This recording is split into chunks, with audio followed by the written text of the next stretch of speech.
Welcome, listeners and viewers, Season 2 of Half Haunted. I am your host, Candy, and I'm here with my fabulous co-host, Raji.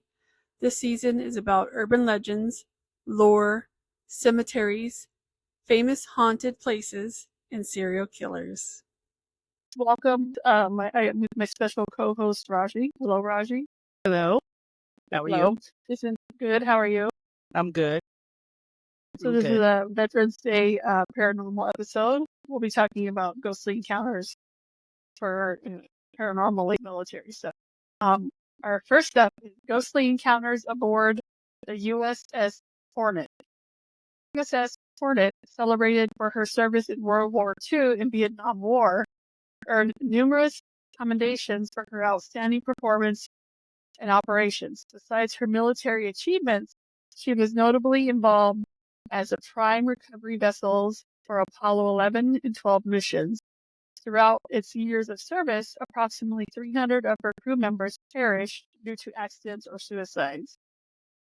Today, permanently docked in San Francisco, USS Hornet is infamous for its paranormal activity. Visitors and tour guides often report eerie occurrences such as hearing disembodied voices and sighting spectral figures such as soldiers wandering the decks. Additionally, there are frequent reports of electronic malfunctions with equipment spontaneously turning. Now a prime location for ghost tours, the USS Hornet, reputed as America's most haunted ship, offering more than just tours.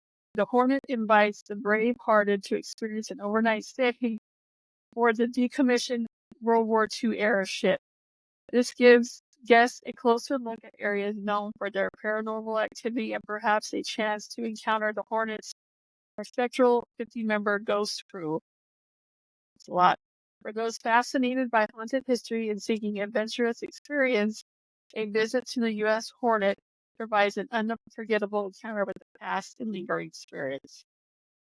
So, of course, for the viewers and listeners, especially for the viewers, I'll provide pictures and the information on the ship and where you can see her and how much all that good stuff is. But I've seen like Ghost Adventures, Ghost Hunter, all those shows. They have episodes on that too. So if anybody Right on. takes that. There's also the famous USS Arizona. I have a great uncle that perished on the USS Arizona. Really? Yeah, my grandma Mo's brother on the USS Arizona. He's down below with the rest. Living it up in Hawaii, huh? He wrote a letter to my granny, my great grandmother, on the USS Arizona letterhead. So I have a letterhead from him to her, and I have his death commission letter that I have in a frame. So that's my space. That's pretty cool.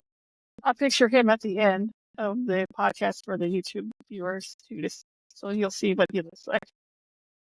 So, right on. Yeah. The USS Arizona, World War II era Navy ship. The USS Arizona, when the Japanese attacked Pearl Harbor on December 7, 1941, the Arizona tragically became a mass tomb for the 1,102 individuals who perished on board, and it now serves as both underwater graveyard and memorial to those died during the devastating attack. Many believe that the souls of the deceased did not find peace and continue to haunt the area. Today, officers attribute a range of eerie occurrences near the USS Arizona to a ghost nicknamed Charlie. This famous apparition is reportedly harmless, known only for turning on water faucets and causing heavy doors to swing open and shut. Another spirit, however, stirs more fear. Allegedly, a sailor who deserted his post during the bombings now haunts the deck of the ship at low tide, invoking fear and sadness in those who visit the memorial. They have one guy that turns on the water and then shuts the door, and then the other one that invokes fear and sadness. Yeah, it's crazy though. This is just general stuff that people have claimed over the years. Yeah. Some of the stuff I didn't know, so I was like, I don't know that was haunted. I've been there, and I'm like, no idea. To So the Pearl Harbor? I've never been there. It's cool looking, at least from the sky. And I know Yeah. at one point it was closed down for some reason. I think it was an oil leakage or something. And this is within the past 4 years.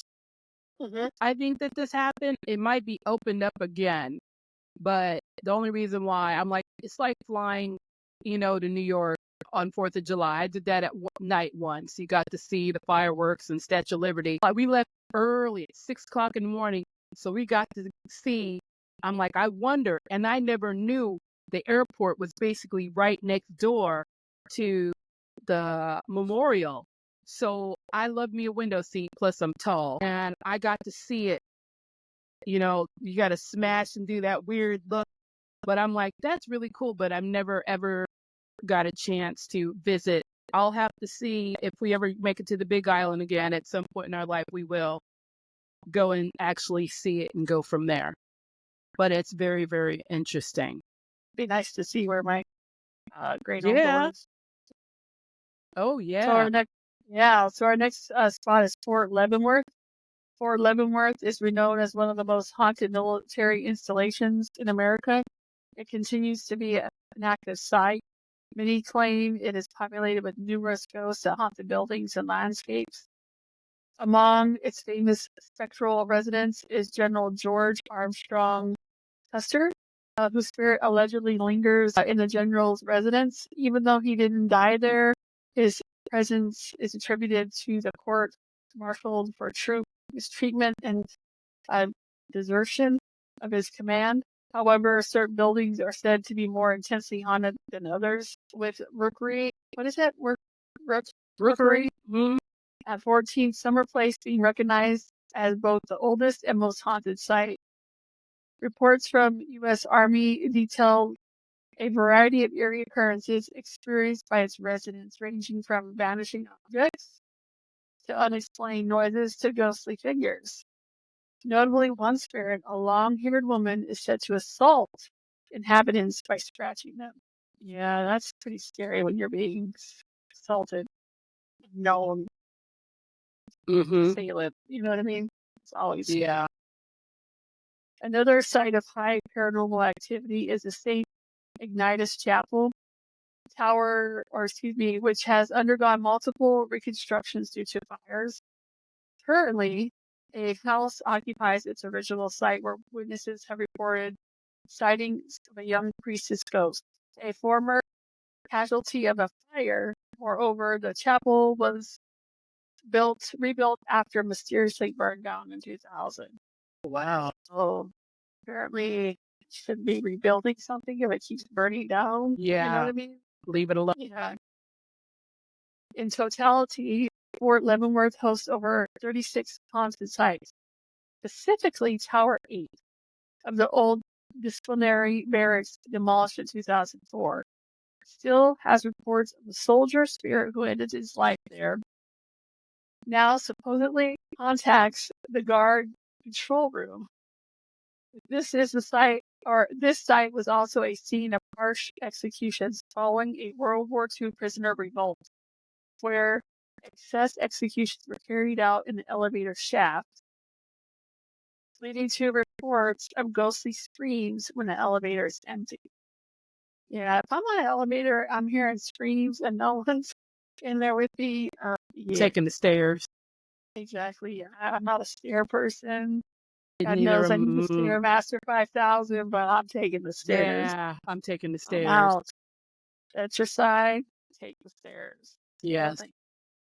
So the Rookery stands out as the most haunted area in the base, previously serving as the base commander's quarters before being transformed into family housing. Among its spectral residents, the Lady in White, thought to have been killed by local tribes during a period when soldiers were away. Her cries and pursuits of nighttime onlookers are well noted. Also, residing there are Major Edmund Ogden, Ogden. excuse me, believed to be overseeing the spectral inhabitants who died in 1855, along with a young girl named Rose. her nanny, and a young man named Robert. Rose is known for her whistles throughout the building, while Major Odigen's ghost reportedly walks endless in spur boots and has even asked ghost hunters to vacate his premises. Okay, So what be to like, get out? Get out. Say no more. I'm out. Yeah, like, mm-hmm. You don't have to ask me twice. I'm out. No, no. So that's creepy. Yeah, the elevator part. I'm out. Mm-hmm. Okay, next up is Jefferson Barracks. So Jefferson Barracks, that's in St. Louis. So it's not too far from here. Mm. That's going to be my next summer tour, next season's stuff. So Jefferson Barracks were officially established October 23rd, 1826 as a tribute to President Thomas Jefferson, who died earlier that same year. Over the centuries, the site was served as various functions, including a hospital, cemetery, and the staging area, a military staging area. The Jefferson Barracks in Missouri, now utilized by the Army and Air National Guard, reportedly remain under watchful eye of a spectral cemetery who bears a bullet wound in his head. According to local lore, this apparition still believes he is guarding the area during mutations raid, mistaking living soldiers for enemies. One tale recounts that a soldier was so terrified by the sight of a bloody guard that he deserted his post and left the army for good. Wow. That's nuts. Another intriguing account from the past during Halloween celebration at the Veterans Hospital located within the barracks. The guests reported seeing a ghost from the Civil War era, dressed in an impressively authentic Civil War's officer's uniform. The spectral figure engaged briefly with the host. When asked about his enjoyment of the party, the ghost responded pertly before vanishing. Subsequently, inquiries about this mysterious guest yielded no clues, as nobody recognized him or recalled anyone attending in that costume. So this ghost just thought, well, let me just go up here and chit chat with these people. And then he got ticked off that they were there, and then he just can't. I'm out. Like I do back in the day. Remember? I'm out. Didn't say goodbye to anyone. I'm done. And I was out. Mm-hmm. Oh, imagine that. I would shit my pants.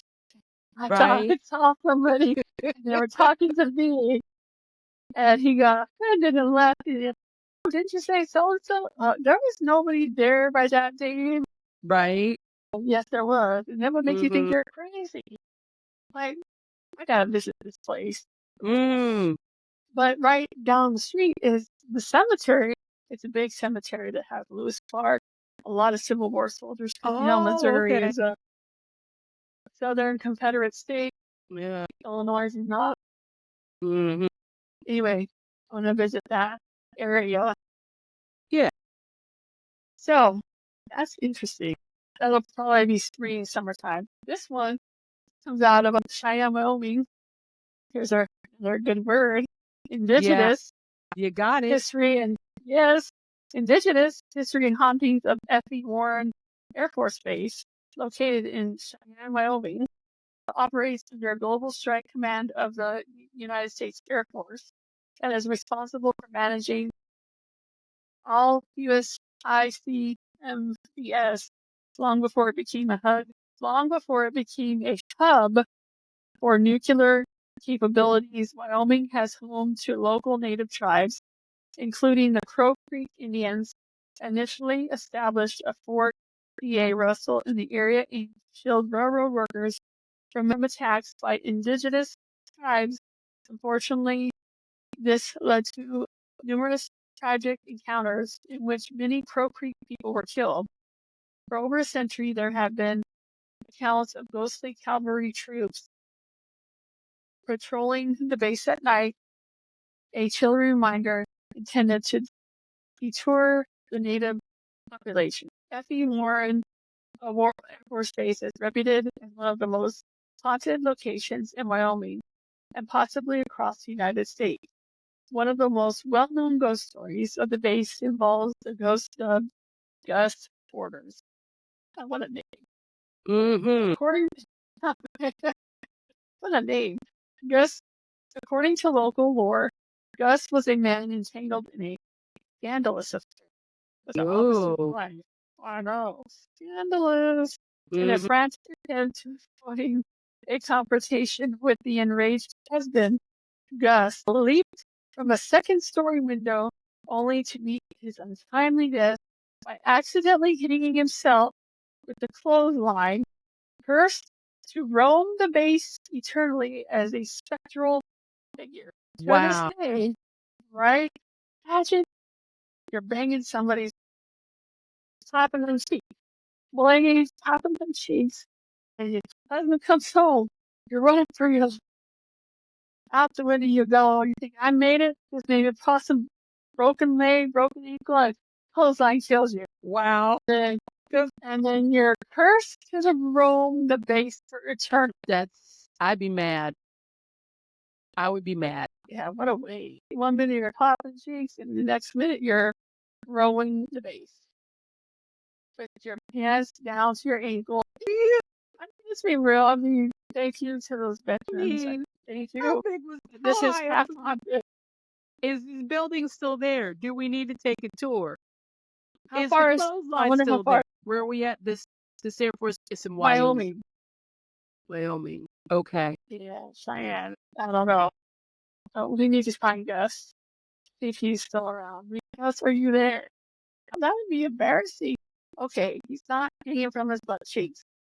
So he's hanging on himself, but he didn't have no I clothes on.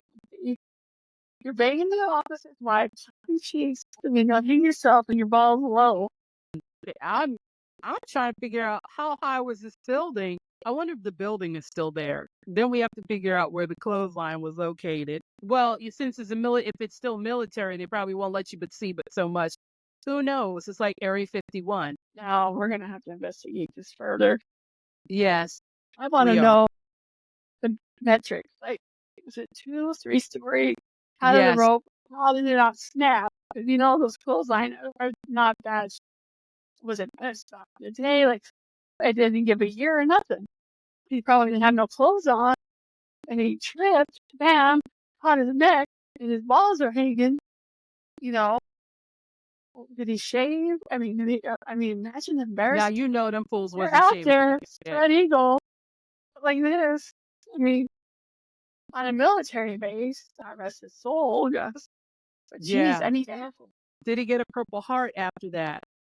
Was it an honorable? You hear this? Honorable Well, discharge. I mean, we no, don't know. seriously, he was committing adultery. We don't know what year this was. You know, we don't know. We gotta find Yeah, this out. Yes, unsolved mysteries. We need to do this. but Oh, true. no, no. And you don't do it on base. Purple Heart. He No, does. yeah, that's not Purple Heart worthy. No. Yeah. Wrong. Just wrong. Okay, we'll move on. Gus We're will going. figure Yeah. it down. Okay. Anyway, the next one. So we're going haunted sites, Kadena Air Base in Japan. Building 2283 and Kadena Air Base, designated for field officers, remain unoccupied. Interestingly, this vacancy isn't due to a lack of occupants, but rather, according to local legends, because a spectral samurai warrior seen riding through its room. Wow. Additional eerie occurrences reported at this location include a woman washing her hair in the sink, curtains that mysteriously open on their own. Unconnected, right? Mm-mm. What if you're like on the house naked and all of a sudden they just surprise, or you're taking a crap? You know, people. I don't know. Unconnected phones ringing and lights and faucets operating by themselves. Phenomena like that. I could not be doing that. If a phone is unplugged and you don't have it plugged into electricity, it's ringing. No. Just like in that one movie, Black Phone. Have you ever seen that movie? No. I didn't see the movie, but I know what you're talking about. Yeah. It came out, what, like 2 years ago? You gotta watch that, but I won't give it away. Anyway, well, I'll keep continuing. Humorously enough, would likely perturb any spectral presence worried about utility costs. putting on the water. Oh, that's funny. Former Yeah. residents have reported unsettling signs such as blood stains on the carpet and curtains, an unexplainable chill in a particular room, the scene of a tragic incident where a teenager was fatally stabbed by her stepfather. There are also stories of a Marine Corps officer who reportedly killed his wife in the same house, adding to the chilling atmosphere that the home's proximity to a daycare center and its location across the street from the tomb of Okinawan samurai warrior. So they're like that. Well, all right. Yeah. You good? Yeah. Mostly Gate Guard of Cadena. So it's another one in the same little area. The old Gate 3 at Cadena also harbors its share of ghostly tales, becoming almost the stuff of folklore. It's frequented by the ghost of a World War II era soldier gruesomely covered in blood who would ask passerby for a light or a cigarette. Due to the unsettling activity, this gate was closed and a new one is under construction in its place. Who would be keen to a man gate alongside apparitions? I would. Persistent appearances of the spectral soldier on occasion and other Japanese soldiers from the 1990s were noteworthy enough to be documented in the 2000 book of Ghosts of Okinawa, leading many to speculate that the haunting past was too unnerving for regular use. The next one is Guantanamo Bay. So the Bayview complex at Guantanamo Bay, originally constructed in 1943 as the Officers Club of the base, is now reputedly haunted by 4 eternal spirits that reside in the upstairs terrace room. One prominent ghost, known as the Woman in White, appears as an elderly lady with long hair, dressed in a flowing white gown. She often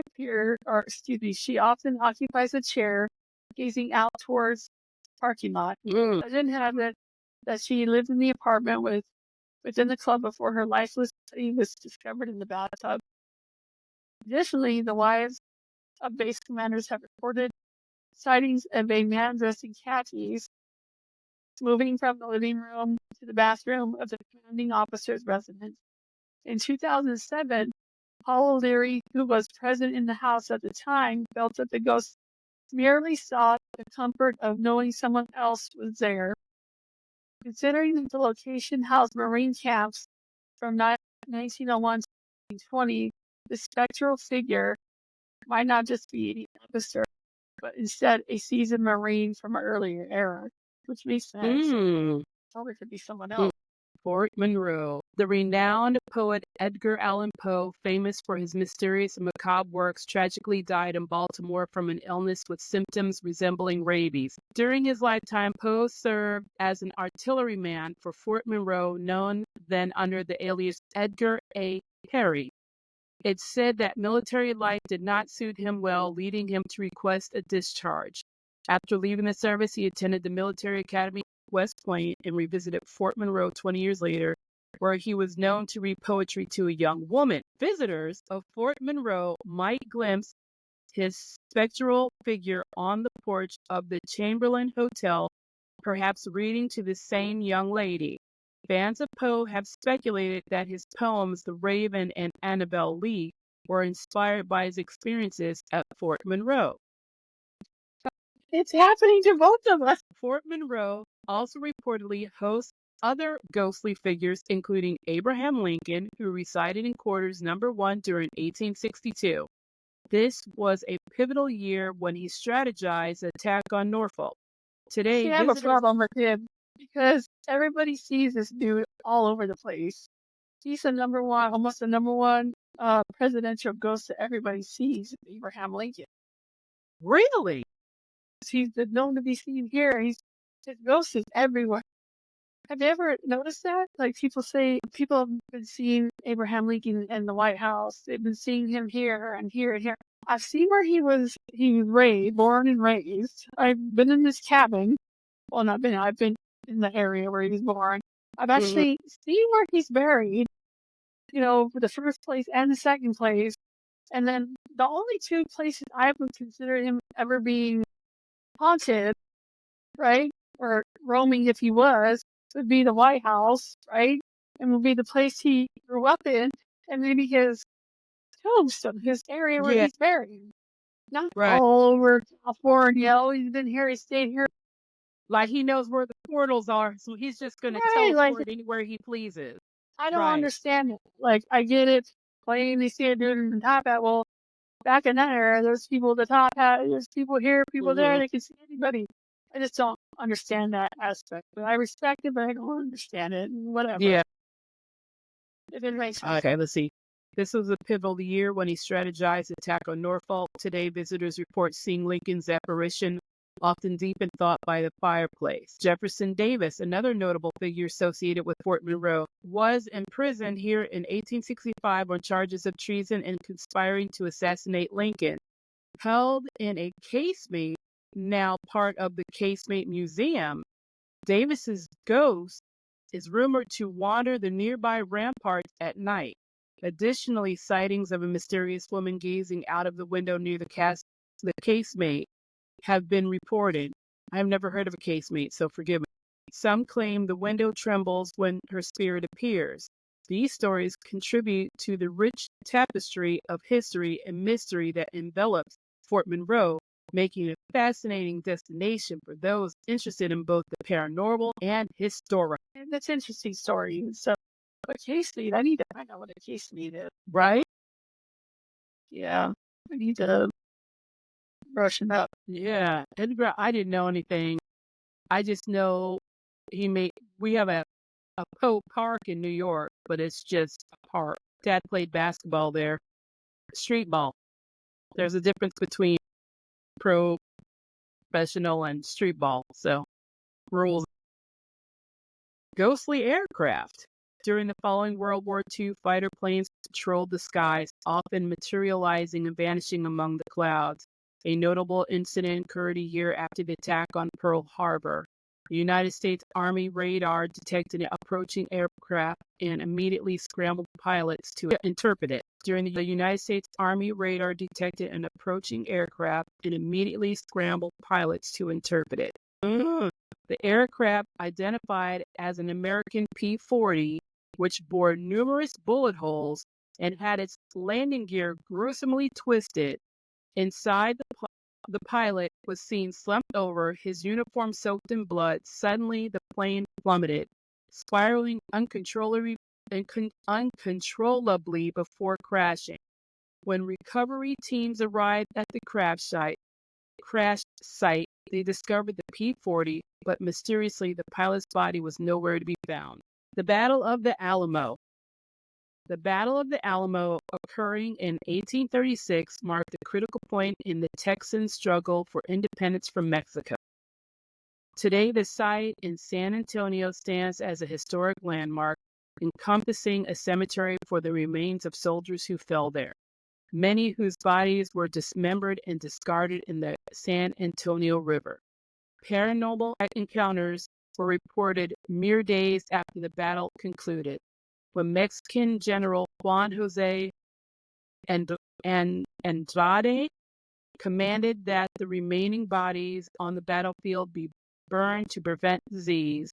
His men returned terrified by what they encountered. Along the river, they claimed to have seen 6 figures described as diablos or devils looming in front of the Alamo mission. Throughout the years, numerous visitors to the site have reported seeing young boys sprinting across the mission plaza before vanishing, heard the clattering of horse hooves on the pavement, and even witnessed a man and small boy falling from the mission's roof. Have you ever been there? No, my sister has, but I have never been there. I have. It was nothing to look at. I mean, it was like, my sister's like, and that was about it. She's like, That's the thing. It might have been cool back in the day. I mean, you see Pee Wee Herman's Big Adventure, whatever, where you go, that's exactly what it looked like. And you I'm go like, and you're blinking, and you're like, and the okay, people selling stuff and right across the streets directly, believe it or not. yeah. So this next section, these are stories from actual people that were in the military and were Mhm. in Desert Storm, Afghanistan, and all kinds of stuff. So this stories that I found on the internet, and I'll post the source that I got from at the end of the video. There's 4 of them. This first one I had to really summarize, so it's not like the full story, but summarizing the story. An anonymous former U.S. Marine recounts her experience as a sniper during the deployment of Fallujah in Iraq in April 2004. They describe engaging enemy forces from a sniper position and recount the intense moment of unaliving an enemy fighter armed with the RPG. The Marine vividly describes the firefight, subsequent death of the enemy, and their emotional reaction to the encounter. After the Marine returns to the base and attempts to rest, they experience a terrifying episode of sleep paralysis, which they interpret as an encounter with the spirit of the enemy they unalived, haunting them as a response to actions in combat. The story highlights the psychological impact, moral complexities faced by the combat people during and after the warfare. So basically, when I read the story, the guy unalived him during battle, and then the a spirit kind of like messed with them at night, and then that's how it was. And they use unaliving a lot, so that's why I had to really summarize it. So I know it's kind of a different one, but he thought it was a spirit that was haunting him at night because he had he had Gotcha. unalived the person, and that's happened before to me. Is sleep paralysis. I'm not saying that this former Marine uh, didn't experience what he experienced. It's happened to me, and I actually saw a figure. So I think what he saw was true because Gotcha. it's some scary stuff. So you cannot move at all. You are paralyzed. But yeah. So this next story is called the Tatika incident. So this is from another soldier in 2010. Encountered a mysterious event in the Batika province of Afghanistan. By that time, we had been patrolling the region for approximately 90 days, focusing predominantly on southeastern areas, which is where this particular incident occurred. Our mission that night was to support a battalion operation setting a perimeter to intercept any fleeting targets. As we set out, my Blue Force tracker BFT started malfunctioning, but it managed to correct itself just before I handed over my navigation responsibilities. Amused by the quick fix, I jokingly credited it to the typical lowest bidder. However, as we proceeded, I couldn't shake the feeling that our coordinates were somehow off. Even after double-checking the grid and confirming with higher command, the terrain did not match my previous reconnaissance, which increased my unease. We reached our position, and while setting up, I continued to question my coordinates, confirming yet again by Joint Fires Observer JFO. As I activated my infrared strobe to mark our location, the unexplainable sensation came over me and coming under my skin. Looking up, I expected to see the night sky, but instead observed an enormous object obscuring the stars, reminiscent of a stadium dome sliding close. We had no helicopters or drones in our immediate vicinity that could explain the phenomenon. As it moved at an impossibly slow pace, I reached for my radio. That is the last thing I remember before waking up in a mud hut in daylight, missing several hours. Oh, wow. Yeah. Strangely, my equipment was dysfunctional. My Defense Advanced GPS receiver, the AGR, was erratic. My multi-band intra-team radio, NBITR, had stopped working. No one in my unit appeared aware of what had transpired, proceeding as if nothing unusual had happened. I noticed we were a full grid square away from our intended mission location, yet everyone around me remained unfazed. In the weeks following, I sporadically witnessed unexplainable lights in the sky accompanied by the same unsettling humming sensation. Throughout any subsequent loss of time, years later during my medical examinations in preparation for my retirement, an X-ray revealed a small metal-like object in my right forearm, resembling a grain of rice to a dark end. Despite its obscure nature, I was told it was likely metal. This object, frustratingly elusive, continued to baffle me as I could seldom locate it to show others.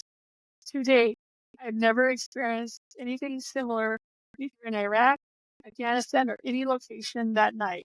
That incident remains unexplained, perplexing episode in my military career. Anonymous U.S. Army soldier. So this guy got some rice grain of something in his arm Somehow, that was causing him humming, but he never got it out. It's aliens. That's all I got. well, Aliens. that's what I'm thinking. Like, how does he do it? Not everybody else. There's no one else around him had Right. it, unless he had a mental break or I don't know. Right. Like, I'm then like, he is said, there a scar? How did it get there? well, I and don't then he know. said somebody he had an X-ray. They had an X-ray, and he said somebody put it in there. It's like that's weird. Yeah. Aliens. Yeah. Oh, yeah. All right. So this next story called "Don't Come In." Yeah. I was stationed in Helmand with the British Army. Our duty involved standing watch, and our company was situated in the valley with our picket position on a ridge nearby. We parked our rover next to this decrepit barn, and my buddy and I had an arrangement. He slept while I stood watch, and then we would sit, and then we would switch. Just as I was about to wake him for his turn, something slammed into our rover. He jolted awake and anxiously asked me what was happening. I assured him that we had moved. It felt like something had rear-ended us. Curious, as we stepped out to investigate, surprisingly, we found no damage. As we were examining the area, we heard sounds of someone violently kicking the walls from inside the barn. The building, made of old tin, seemed abandoned. The door was rusted and the chain shut, making it unclear how anyone could have entered. I instructed my compatriot to fetch the bolt cutters. We called out several times, but received no response. Just as we were about to cut the chain, we heard a whispering voice repeatedly say, "Don't come in." My pal and I exchanged a look and decided we heed the warning when we quickly retreated. Upon returning to base, we reported to our commander that we heard unsettling noises, a voice strongly advising against entry.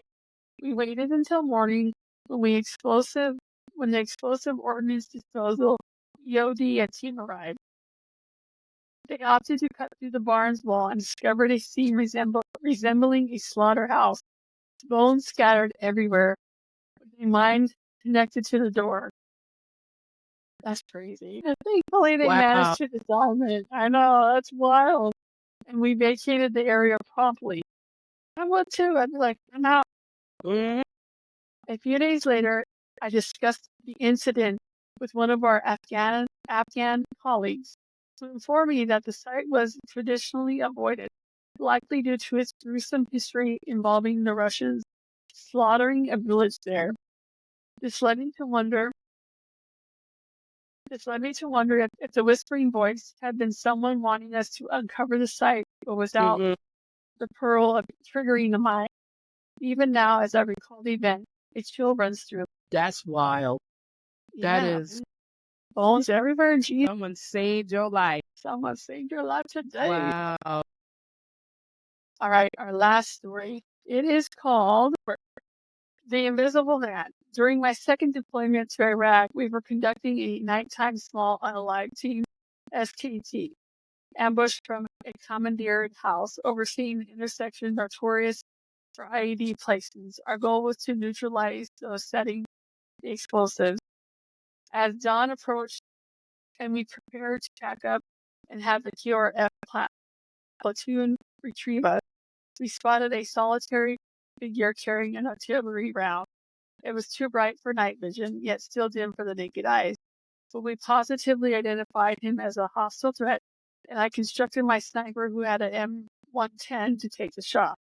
The target was only about 175 meters away, and the sniper executed a clean shot to the upper chest.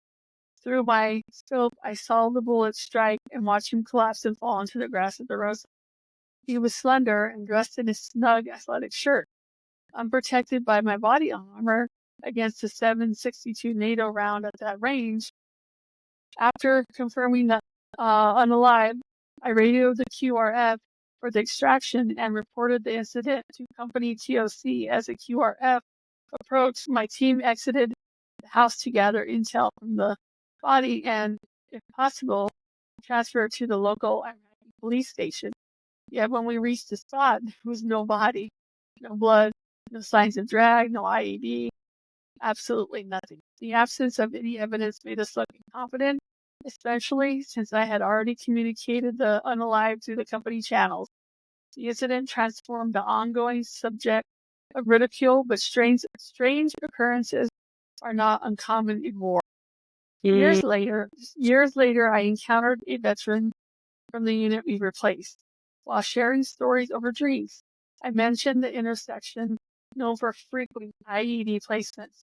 Not disclosing my specific incident, he then recounted a tale eerily similar to mine, involving the SKT who believed they had eliminated the IED emplacer but found no body afterward. His version of the emplacer was barraged with bang from various weapons, making survival seem impossible. Yet in my case, no evidence of the unalive was ever found. What are the odds that two individuals could disappear under such similar circumstances, presumably crawling off unnoticed only to die out of sight? Was it mere coincidence, or could there be some other explanation? As I pondered these questions, the story of the invisible man haunted me. If it wasn't just happenstance, what were we dealing with? A phantom?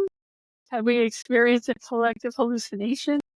The mystery intrudes upon my sleep, deep, existential questions about life hereafter.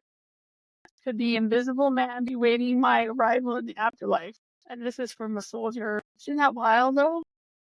Yeah. Yeah. I mean, either way, these people, if they were taken down like that, they were not getting back up. No, these people are professionals, snipers. Yeah, those people are never getting up off the ground again, period. Especially the other one that was being treated like a piece of paper at a gun range. Exactly. You ain't getting back up. So You're not. That is totally wild. No, this is very interesting. Just the whole thing, just the Abraham Lincoln, all of it, because and in the military, you're going to see a lot of crap. Yep. A lot. It's a That lot. PTSD is no joke. It's not. Definitely, it's not. So that website that I read those stories, it's AmericanGrit.com. So that's where I read the stories from. And they're actually, so I just didn't make them up or anything. They're actually from actual soldiers in there. And it's Veterans News, and they were from October 1st, 2022. AmericanGrit.com. So that was our special Veterans Paranormal episode. Well, thank you again for hosting this. You're welcome. I love you. We love you long time. Love you too. If you enjoyed our podcast, let us know by giving us a rating on Spotify, Apple, and iHeartRadio. If you enjoyed our video podcast on YouTube, let us know by leaving a comment. Thank you again to our listeners and viewers. We greatly appreciate it. You can also find us on www.halfhaunted.com. If you have any questions or concerns or have anything spooky to share, feel free to send us a message or an email on halfhauntedpodcast@gmail.com. Until then, stay half haunted.